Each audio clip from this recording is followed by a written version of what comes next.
Hi, my name is Troyan, and I'm a Jamaican artist living here in the city of Florence, South Carolina.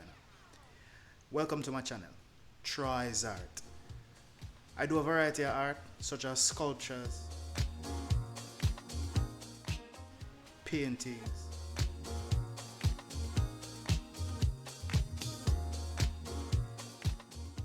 ceramic sculptures, assemblages, drawings, pastel drawings,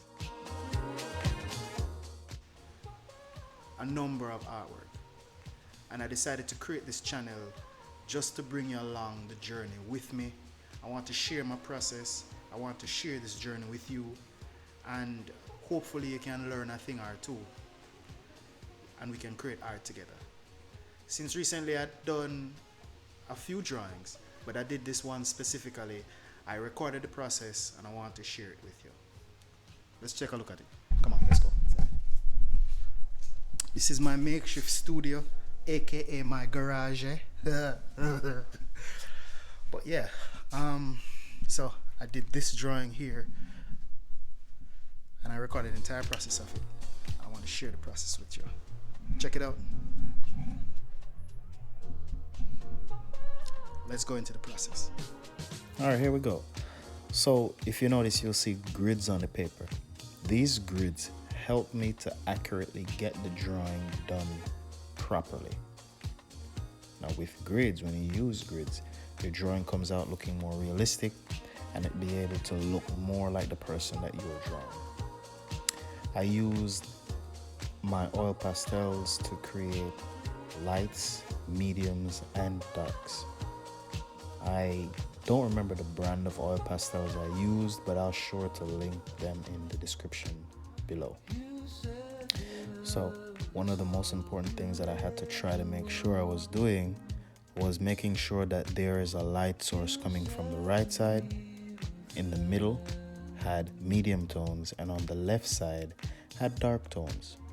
One of the most important skills I learned was that in order to make any object look round, there must be light tones on one side, medium tones in the middle, dark tones on the opposite side. That gives the illusion of roundness.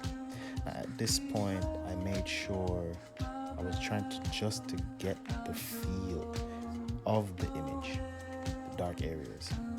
But at one point in time, I realized that I had to soften it up a little bit and not having it look so extreme. So what I did, I used a light yellow and I gently just went over the dark areas to kind of soften it up a little bit so it looked a little bit more realistic and not so striking. As you can see here, that's exactly what I'm doing. As it relates to the hair, a lot of people think that if you're doing hair, the hair should be black. It's not true. What the hair is, it's different tones of black and gray. At this point in time, I use my eraser to erase all the lines as much as possible in the background. Then I give it a watercolor wash, a light blue watercolor wash. As at this point I decided that I would make my background blue.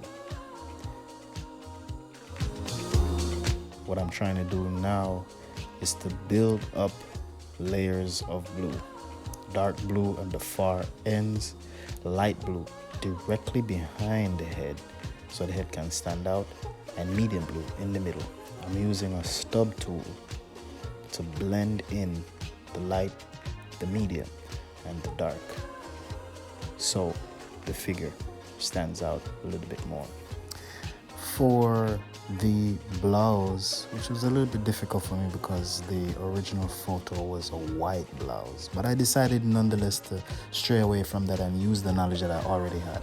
So what I did, I used the light blue, medium blue, and dark blue to make it look like there was a light source coming from the right side and it got darker as it moved to the left side.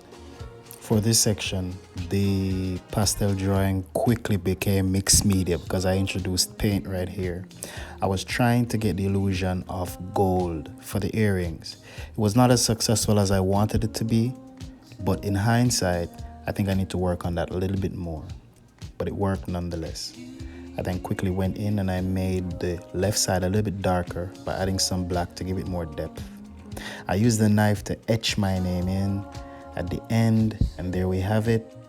Yo, I had a lot of fun doing this. I want you to join me next time to see what I'm gonna do next. It could be drawing, it could be sculpture, it could be painting. I'll see you next time. Hey, never stop drawing. Let's have some fun. Bye.